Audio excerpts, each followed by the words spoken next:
soy un dramaturgo, es decir, digo dramaturgo porque tengo 10 obras publicadas de teatro en México.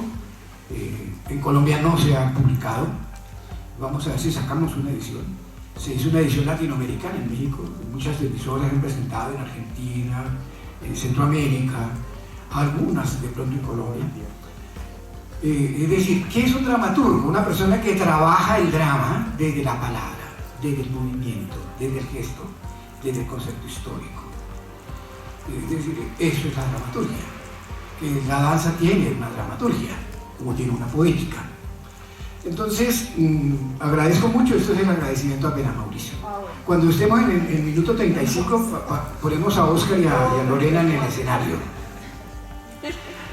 Yo hablo, aunque me encanta la historia, soy un buen lector, ¿sí? Y para que sepan qué clase de lector soy, en este momento mi biblioteca tiene aproximadamente 8.000 libros, mi biblioteca personal, y me han robado aproximadamente otros 8.000, porque todos los días de mi biblioteca desaparecen los libros, ¿sí?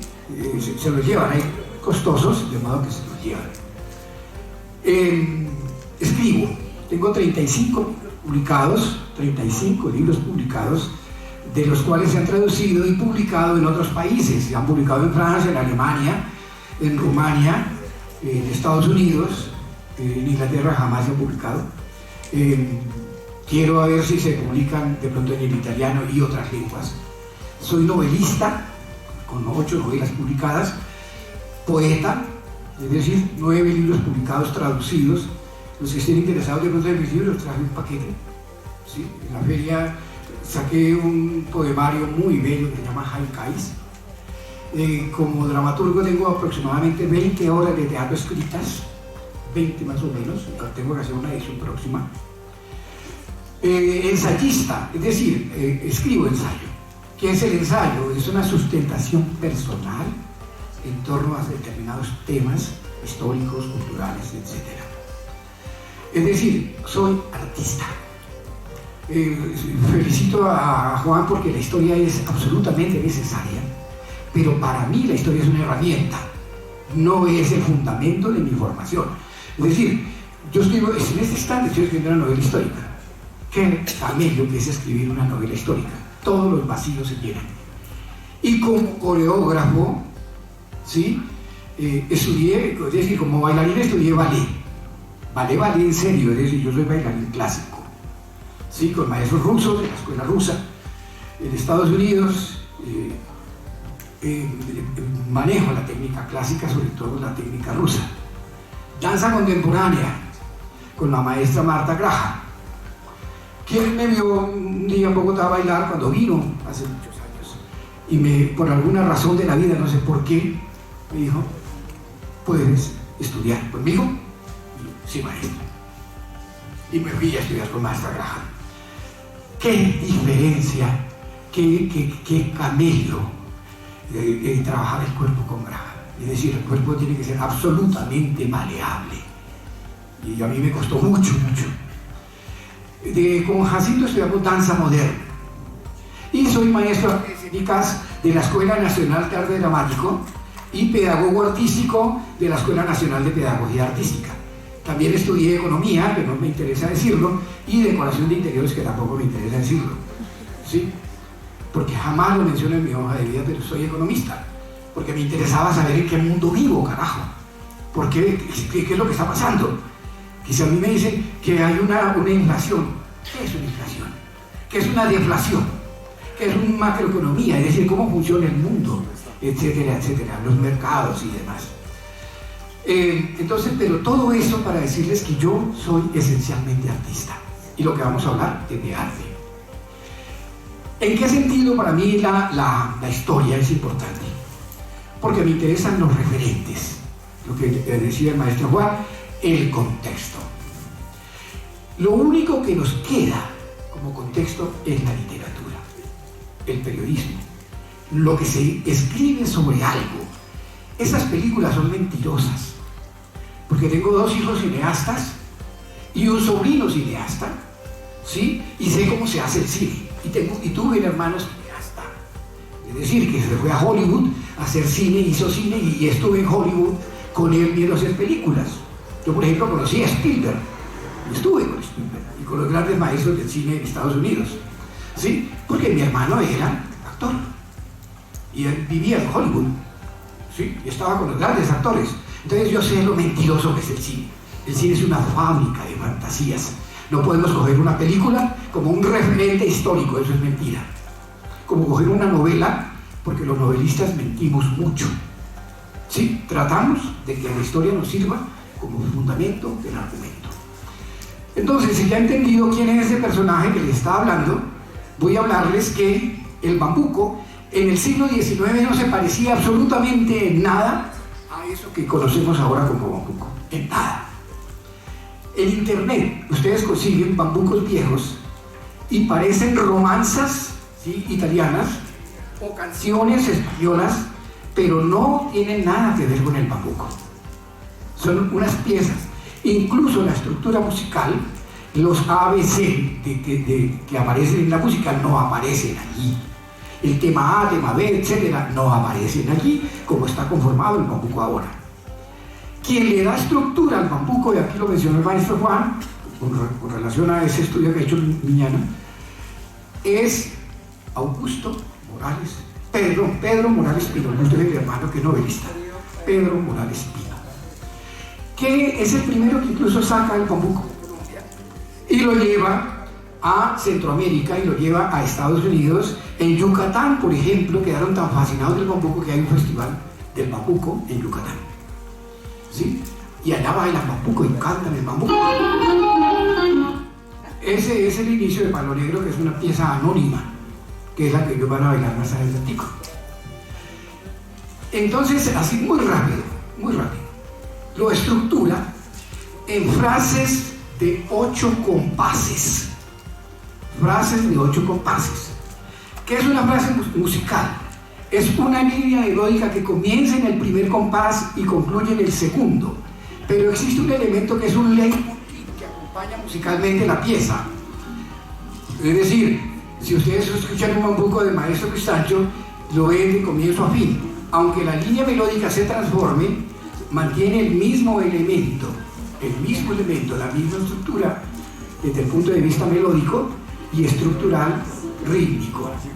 Todos sabemos que la música tiene 3 elementos, ¿cierto? Ritmo, melodía y armonía. Lo primero desde el punto de vista de Carl Orff es lo diacrónico y lo sincrónico. Lo diacrónico, lo que va como piso.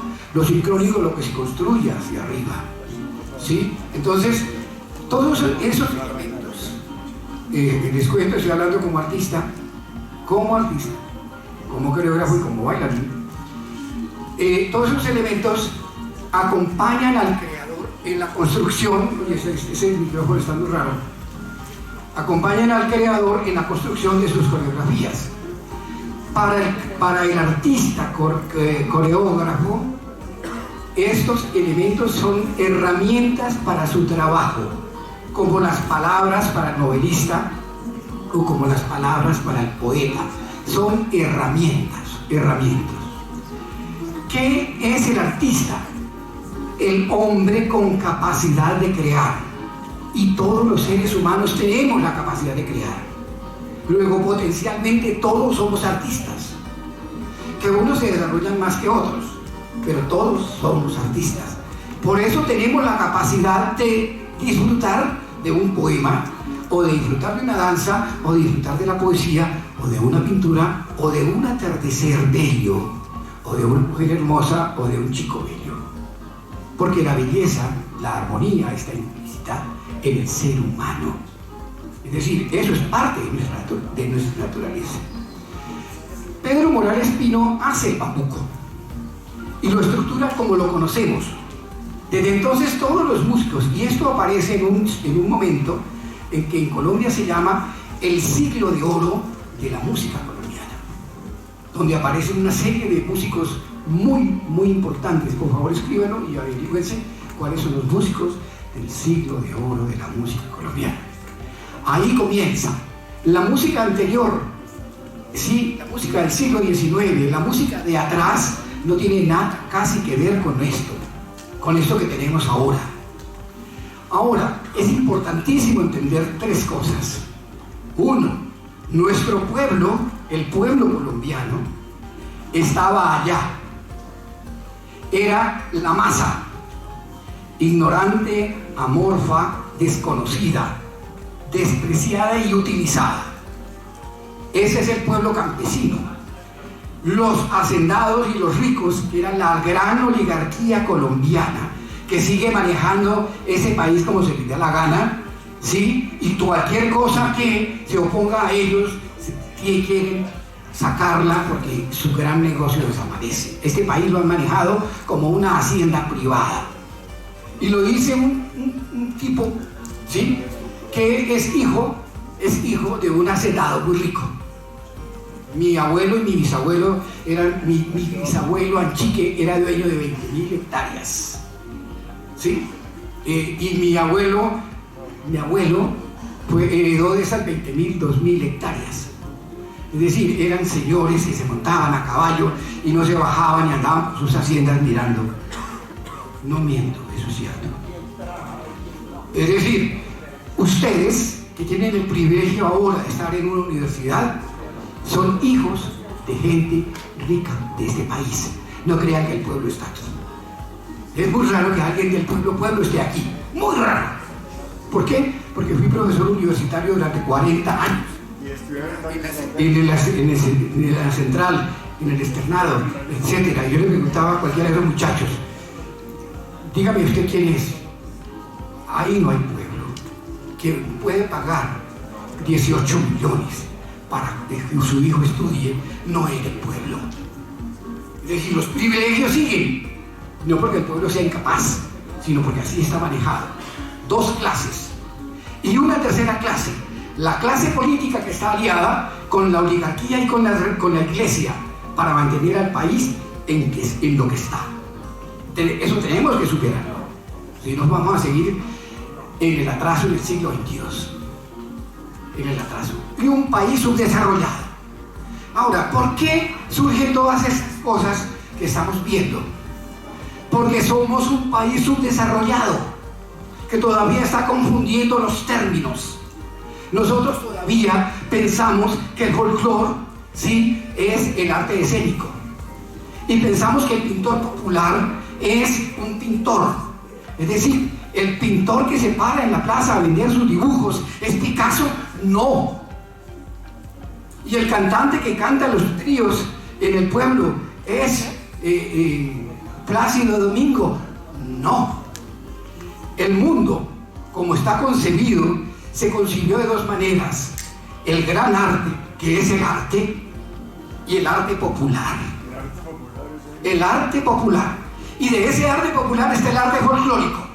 Tiene todo el valor del mundo. Y acabo de decirlo, el pueblo. Tiene el valor del pueblo. ¿Sí? Y en el caso nuestro, nosotros escogimos ser del pueblo. Ser del pueblo. Ya. Y bailamos tres y torbellinos, pero lo hacemos como artistas. Desde el 30 hacia acá comienza, como lo dice Juan muy acertadamente, la danza escénica en Colombia, y llegó con Jacinto Jaramillo. ¿Quién fue Jacinto Jaramillo? Un antioqueño. Tengo la biografía escrita por él. Si a alguien le interesa, está en una revista que vamos a poner de pronto acá. La biografía está ahí. Estudió con Isadora Duncan y él se fue a Estados Unidos a hacer cine. Se le escapó a su mamá a los 14 años de Asunción, Antioquia.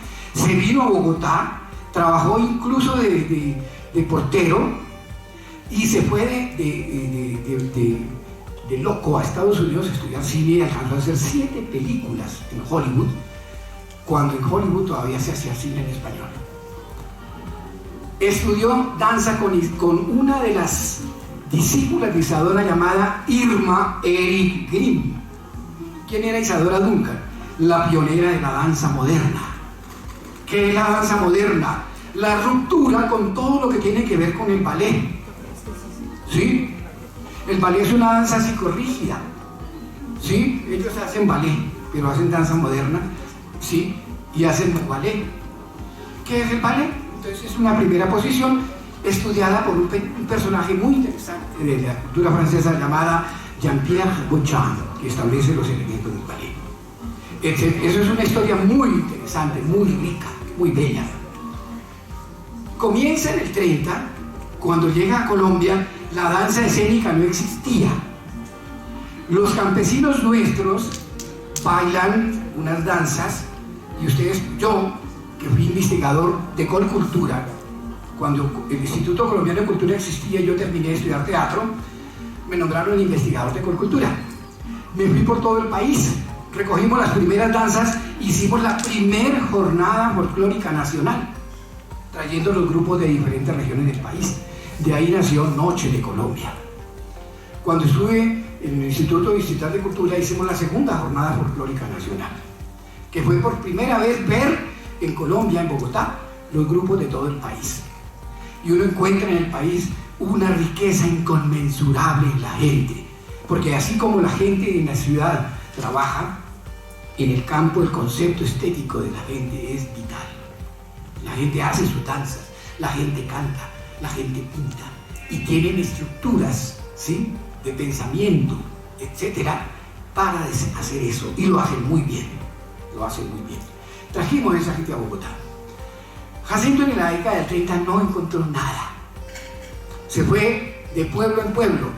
Si dice que es mentira, tengo las investigaciones con las fechas, pueden analizar el papel, y el papel es de 1932, y los dibujos están hechos con la tinta de 1932. Tengo los dibujos originales, y tengo el dibujo original del bambuco. No tengo el original del bambuco, eso no lo tiene nadie, como lo tengo el de la cumbia, como tengo el del joropo, como tengo el de la guabina, ¿sí?, como tengo el del tres. Los dibujos originales con fechas, 1932, el bambuco de Jacinto, dibujado. Él sacó esas coreografías en una cartilla que publicó Voluntad, que le robó los derechos de autor, y que yo no sé si se consiga un número, pero existe. ¿Qué hizo Jacinto? Él era un hombre muy estudioso, pintaba, ¿sí? No era gran pintor, pero pintaba bien. Era buen bailarín, estudió, como dije, con Irma Eriquín. ¿Quién era Irma Eriquín? Discípula de Isadora. Viene hasta Bogotá. Debo decir lo siguiente: Jacinto era de la alta oligarquía colombiana. No era un campesino que vino aquí a mirar la ciudad así. No. Era era nieto de Lorenzo Jaramillo, hijo de Marco Jaramillo y sobrino de Marco T. Jaramillo, que fue uno de los grandes novelistas paisas. ¿Quién es Lorenzo Jaramillo? El que fue dueño de Antioquia. ¿Quién es Lorenzo Jaramillo? No digo mentiras. Era dueño de 20 pueblos. Tenía cualquier cantidad de tierra, porque ser rico era tener 20.000 hectáreas de tierra. Y averigüense la historia de su familia, verá que por ahí debe haber un ricachón de esos dueños de tierras. Lo debe haber. Sí, y aquí hay un paisa que debe conocer esas historias de Lorenzo Jaramillo. La familia de Jacinto, por ejemplo, la mujer de Pastrana Borrero era prima hermana de Jacinto. La mujer de Pastrana Borrero, el que fue presidente de Colombia, el que fue uno de los más grandes ladrones de Colombia, ¿sí?, que fue ministro de Economía de... ¿Quién es el primer presidente liberal después de la hegemonía conservadora? Historia. Enrique Olaya Herrera. Esteban Jaramillo, que era paisa y que allá lo deben tener como un prohombre, es uno de los ladrones más grandes que ha tenido Colombia, fue ministro de Economía de ese país, era primo hermano de Jacinto. Primo hermano de Jacinto. De modo que Jacinto, cuando llegaba al ministerio, el que estaba allá era pariente de él. ¿Sí? Era pariente de él. Tenía parientes por todas partes. Lucía Jaramillo, no sé qué cosa Jaramillo, todos los Jaramillos. Entonces a él le abrieron las puertas, le abrían las puertas. Y esas puertas abiertas le permitieron montar el primer ballet colombiano. ¿Sí? ¿Por qué la palabra ballet? Porque ballet hace referencia no a la técnica, sino a la construcción del grupo. Un grupo se llamaba ballet, no porque era ballet. Y monta, él investiga las primeras danzas colombianas. Las primeras danzas colombianas. Esa historia todavía no se ha escrito. Yo soy escritor, la estoy escribiendo. Mauricio mencionó el potro azul. Yo bailé el potro azul. Y participé en su coreografía. Y es uno de los hitos de la danza colombiana. Sí, la escribió Raúl y lo hizo bien.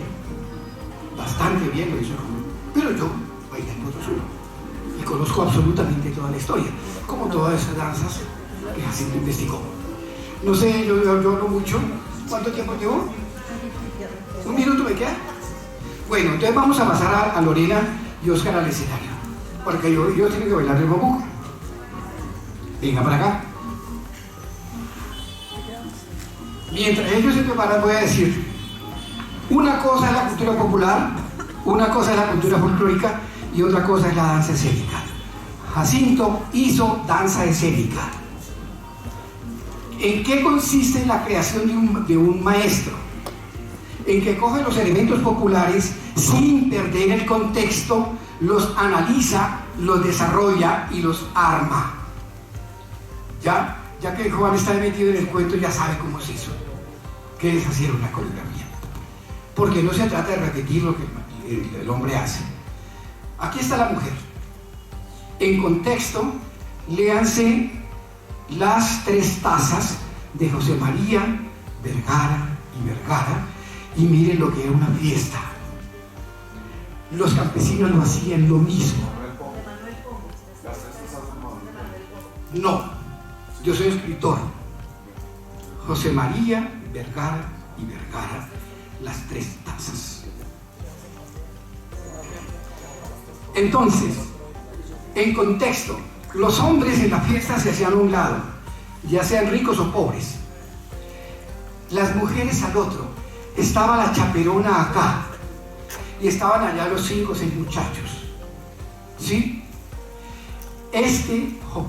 Hágase aquí, lo tiene. Óscar allá con Óscar están todos los ricachos, los de la fiesta. ¿Sí? Y aquí están las muchachas. Casarse era complicadísimo porque los matrimonios los arreglaban y era muy difícil hablarse. Léanse a Josefa Acevedo de Gómez, hija de José Acevedo y Gómez. ¿Sí? Por favor, escríbanlo para que vean cómo era una fiesta santafereña. Vean las láminas Torres Méndez, las láminas de Eduardo. A ver, ¿quién me dice el nombre? Las famosas acuarelas de... que son famosísimas. Donde está un cuadro que se llama Indios Bailando Bambuco. Indios Bailando Bambuco. Entonces ese bambuco tiene un contexto que Jaramillo desarrolló, y ahí sí le pido a Mauricio que me deje desarrollar la idea, que Jaramillo desarrolló. Entonces, este hombre está acá con varios chicos y allá está ella con varias chicas. Óscar y Lorena han querido traer hoy, ¿sí? ¿Y el pañolón dónde está? Sí, pero claro, te lo puedes quitar para bailar. El traje de Cundinamarca, Boyacá y Santander, porque es paja de que este traje es de Fialtoba y que hay ese. No, eran trajes regionales. Ustedes cogen todas las láminas de la expedición coreográfica, ¿sí? Y empiezan a observar y uno puede hacer una síntesis. Por eso digo, yo hablo como artista, no como historiador. Se hace una síntesis, ¿ya? ¿Qué hizo Jacinto? Observó, miró e hizo la síntesis de un bambuco. ¿De qué es esencialmente esta danza? Es una danza lúdica que es danza lúdica, así como hay danza de labor, ¿sí? Como hay danzas históricas, etcétera, etcétera. Lo lúdico alude a lo amoroso, consensual, desde el punto de vista social. Porque por encima de todo está la pervivencia del grupo humano, y la danza es uno de los aspectos que intervienen en esos elementos creadores del hombre frente a la vida. ¿Sí? Es decir, frente a la vida el pájaro danza, los caballos danzan, los peces danzan, las aves danzan, el hombre danza. Es decir, lo amoroso es lo primero, es lo que está presente. Entonces, ¿cuál es la idea? ¿Sí? El traje de Cundinamarca se lo inventaron, yo estuve cuando lo inventaron, Mauricio, en Cundinamarca. ¿Sí? Y decía, si le ponemos la enagua, lo hacemos derecho, es ver cómo debe ir. Este traje es copiado, y no estoy mintiendo, de un vestido de 1890. Trae bolero, que no se usa. Esto se hacía a mano, se podían cintas de colores y se abordaba, ¿sí? Y ustedes, manteniendo el patrón y la esencia, pueden hacer lo que quieran, porque eso es creación. Es creación. Manteniendo la esencia, no desvirtuando. La blusa es copiada igualmente, y estos pañolones todavía los fabrican. Desgraciadamente los míos, los originales, que son de paño, se quedaron en la Universidad Nacional, donde fui profesor 14 años. ¿Sí? Pero el pañolón es real. Se hacía largo de unos 50, con macramé, que existen aproximadamente 28 formas de tejer el macramé. Ustedes ven esta cosa. Entonces las figuras, el hombre ve a la muchacha y la mira y ya. Se están coqueteando. Igual puede hacer Juan, José, Pedro, María, Ignacia y Chepa. Están ahí. A mí me gusta Chepa, a mí me gusta. La primera figura se llama la invitación. Y cada quien va a buscar a su pareja. No se dice parejo, se dice pareja masculina y pareja femenina. Son errores del lenguaje. ¿Sí? Es de parejo. No, es pareja. La pareja está allá, masculina, y aquí está la mujer. Entonces la invitación. Viene la primera figura, donde son los 8 que produce el primer acercamiento. Entonces, caminado Oscar, él viene, no, caminado, y la invita. Ya la van a ver bailar. La invita. Sí. Ella lo acepta. ¿Cómo lo acepta? Abadía, a quien últimamente le han dado muy bien la cabeza, decía, cuando la pareja se une, desaparece la danza y aparece el baile. Para que sea danza debe estar separada. Y comienzan acá los 8. Se hacen 3 8. ¿Qué significan los 8? Es propio de los elementos abstractos de la danza. Hay 2 aspectos que Kurzhas, que es un investigador de la danza, plantea: lo abstracto, lo compulsivo y lo geométrico recto. Rectal, ¿sí? Kurzhas. Entonces, esto es propio de las comunidades primitivas. Todo lo que es circular es propio de las comunidades primitivas. Kurzhas investigó en 35 países durante casi 40 años por todo el mundo la danza, y lo sabe por qué lo dice. Terminan los 8 y viene el primer acercamiento donde el hombre le dice a la mujer, ¿sí? Palabras de Jacinto Jaramillo: mija, cómo está hermosa, cómo la quiero. Le está diciendo en un codo, en 2 codos, 3 codos. Ella se pone brava, ¿sí? Y se separa y vienen los cruces, que es donde ellos se analizan. Terminados los cruces, él intenta conciliarse y le da el amago de beso. Terminado el amago de beso, ella huye y vienen las perseguidas. El hombre la persigue y la mujer después al hombre. ¿Cuál era la idea? Pisarle en agua. Léanse Risaralda de Bernardo Arias Trujillo para que vean qué significa una enagua y qué significa un pañolón o una ruana. ¿Sí? Es diferentísimo, porque como decía el maestro, es una prolongación del brazo, pero también hay un lenguaje. El pañuelo o la ruana en el hombro, el poncho es una ruana de hilo, ¿sí? Y hay 32 maneras de usar la ruana, ¿sí? Si la mujer se dejaba poner la ruana de determinada manera y reaccionaba de determinada manera, es todo un lenguaje con la ruana. Ellos lo van a hacer con la ruana, los paisas lo hacen con el poncho, los tolimenses lo hacen con el poncho, ¿sí? Pero el poncho es una ruana. ¿De dónde deriva? Deriva, extrañamente, de una prenda usada por los judíos. Bueno, luego de la perseguida viene el amago de beso, luego la caída del ala, hasta que finalmente la mujer dice sí. Es decir, ¿qué es un bambuco? El tiempo que gasta un hombre en convencer a una mujer, el tiempo que gasta una mujer en ser convencida por un hombre, es esencialmente una danza lúdica. Para rematar, debo decir, antes que yo baile la danza, ¿sí? Es una pieza artísticamente elaborada con elementos dramatúrgicos y poéticos de gran precisión dancística. Nadie ha hecho en Colombia una pieza igual a esta como a una guabina. ¿Por qué? Porque lo hizo un artista que conocía de dramaturgia, de poética, de composición escénica, de color y de movimiento. Los invito a que no se amarren en nada en la vida, a que sean profundamente creativos, pero tengan las raíces presentes, la esencia de cada cosa presente cuando hagan sus creaciones. Por favor, bailen el bambuco. Me quedan 3 minutos, creo que ya, Mauricio. Entonces lo terminamos de bailar. Yo hago una venia, ¿sí? Si quieren campesina, lo hago así. También puedo hacer así, etcétera, etcétera. Muchas gracias. Van a bailar.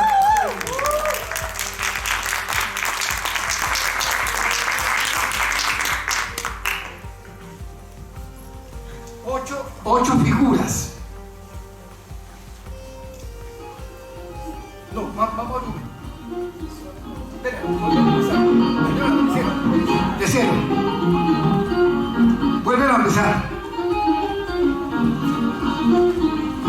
No dice que vuelvan a empezar. No. Es que cada frase musical está acompañada de una frase danzada. Cada frase, cada paso. Se me olvidaba decir, el escobillado, hay 8 y 10 formas de hacer escobillado. Es más, en el documento que yo tengo, Jacinto plantea que los escobillados los hacen los campesinos. Que lo elaboró y lo estructuró es otra cosa. Como yo elaboré y estructuré también esos pasos.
Bueno, no se me vayan a ir los dos maestros, Oscar y maestro Edgar y Lorena. Bueno, ya para ir cerrando este componente, hay unas preguntas y bueno, los que han tenido la oportunidad de estar en los encuentros anteriores que hemos visto y que hemos compartido con otros de los que han hecho parte de este proceso de reconstrucción de memoria coreográfica, y que bueno.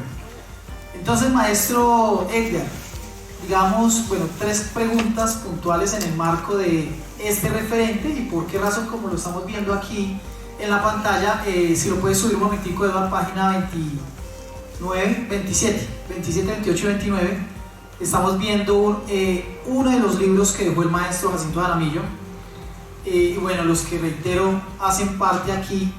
¿Cuántas escuelas logra tener un maestro? Es decir, ¿cuántas generaciones?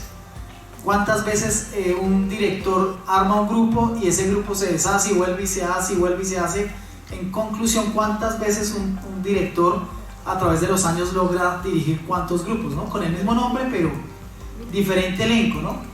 Y como acabamos de hablar hace unos momentos con el maestro, decía, el maestro le fue ajustando los nombres. Aquí aparece ya este libro, que es más o menos sobre el año 1994, aparecen ya otras denominaciones, y cuando uno, reitero, comienza a hacer una lectura en la historia, a medida de que se devuelve, encuentra el siguiente fenómeno, que sin duda se encuentra con un conjunto de información amplio que poco a poco la va sintetizando. Seguramente los años o diferentes fenómenos pues irán acreditando ello.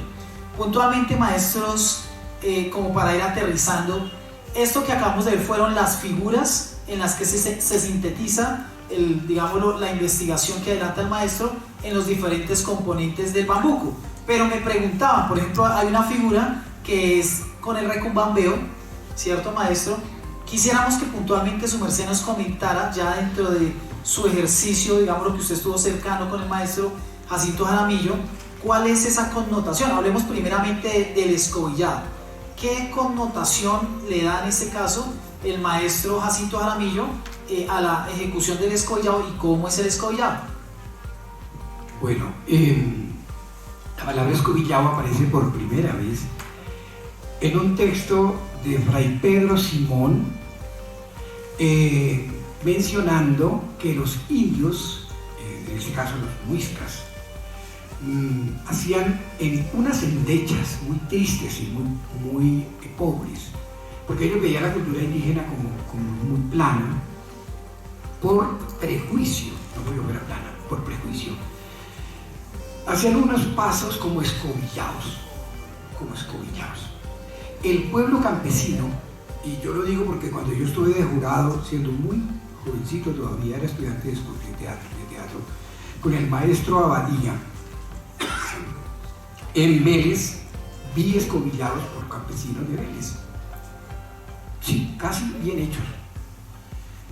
Laguna, que se ha dedicado a investigar Santander, yo creo que también en alguna parte ha visto escobillados, o por lo menos muy parecidos a un escobillado. Sí, la palabra viene de ahí, escobillado, no escobillado, ni escobillado, ni no, eso es escobillado.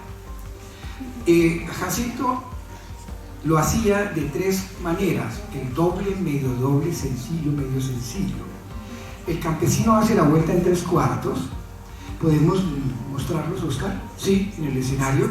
El doble, que es un escobillado que está descrito en el texto que yo tengo de Jacinto, que dice que se cruza el pie, el otro se avanza y el acento va al lado.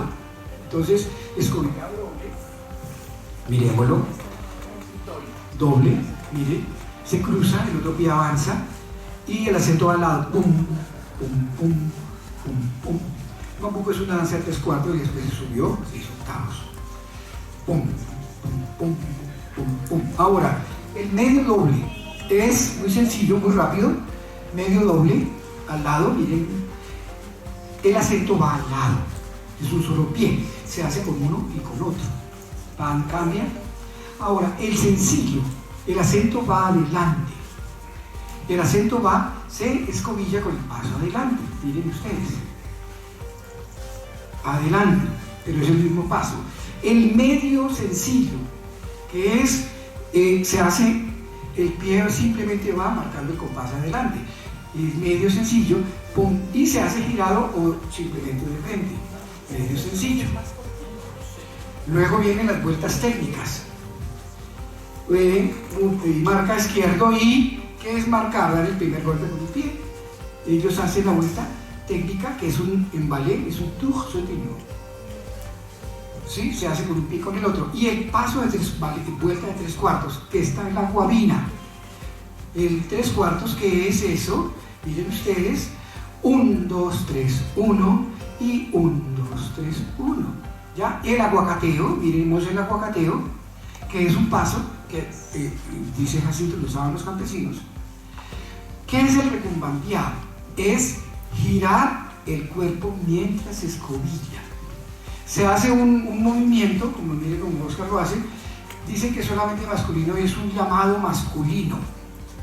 Es decir, este movimiento es un llamado masculino. ¿Ya? Eso. El 3/4, veamos. Maestro, es llamado masculino porque el hombre podía mover la cadera y la mujer no. No. Yo no porque sé. es que yo veo que aquí está moviendo la cadera. Sí. Está muy tiesita. Lo que pasa es que hay una incitación. Cuando el hombre mueve la cadera, mejor dicho, las marcas del movimiento son estas damas. Ustedes ven una cadera o un cuerpo, pues le preguntemos la adjetiva a Mariela. ¿Qué hombre no ve a Shakira bailando y se queda así? O a ustedes, bailando una puya, una caderona, una cumbia, etc. ¿Sí? El hombre ahí recumbambea, es decir, caderea, es una cosa colombiana, es solamente colombiana. Bien, y el paso de 3/4. El paso de 3/4. ¿Por qué el hombre recumbambea ahí? Incitando a la mujer a bailar con él. Todo tiene un significado muy preciso. Miren 3/4. Planta, punta, punta. Jacinto decía que todas las danzas andinas se bailaban con estos pasos. En Cundinamarca decidieron que no. Es 3/4. Listo. Está respondida la Mauricio. Primera pregunta. ¿Quedó claro? ¿Alguna pregunta? Bueno, hay un dilema que no lo vamos a resolver hoy solamente para, digámoslo, dejarlo sobre la mesa tal vez como para picar para la próxima. ¿Por qué algunas de estas figuras y pasos se ven en la guabina chiquinquereña? Bueno, porque... ya maestra. Porque Jacinto dice que esta danza, y a mí me dijo, ya vieron ustedes la foto de él por ahí, este dibujo es de Jacinto, es un dibujo de Jacinto. ¿Sí? Totalmente. Dibujo de él. Los cuadros bellos que Jacinto tenía, de lástima que se perdieron, los hizo Gomer Medina, donde estaban los 11 trajes colombianos. Gomer fue uno de los grandes pintores colombianos, tan bueno y tan grande que tiene obras en el Museo de Arte Moderno de Nueva York y en el Museo del Hombre de París, etc. Gomer Medina. En realidad Jacinto dice que la danza es regional. Es decir, esta era la gran zona cundiboyacense. Cuando se crearon los departamentos y empezaron a surgir los regionalismos, entonces el alcalde de no sé qué cosa, el gobernador de no sé qué vaina, y dividieron el país. Entonces ya apareció Bogotá y la zona de Bogotá y Cundinamarca y Santander y Boyacá, pero eso era una sola región, con diferencias, claro, porque ustedes van de un pueblo a otro y hay diferencias, de una familia a otra y hay diferencias, ¿sí? Pero eran regiones. Entonces, claro, los dedos de la mano son diferentes. Entonces, en la zona cundiboyacense se bailaba con estos pasos llamados escobillados, y la rutina o mudanza de la danza andina que se bailaba en esta región se hacía con estos pasos.